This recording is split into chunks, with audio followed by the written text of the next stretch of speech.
नमस्कार दोस्तों, आज हम आपको बताएंगे हमारे उन्नत स्टीम बॉयलर की पूरी जानकारी।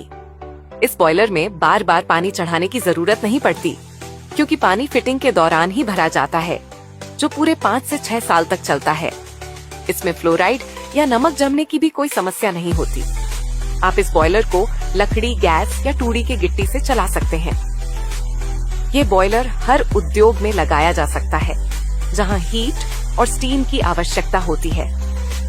उदाहरण के तौर पर 100 लीटर दूध के रसगुल्ले बनाने में सिर्फ 13 किलोग्राम लकड़ी, 100 लीटर दूध का पनीर बनाने में केवल 3 किलोग्राम लकड़ी और 100 लीटर दूध से मावा बनाने में 22 से 24 किलोग्राम लकड़ी की आवश्यकता होती है।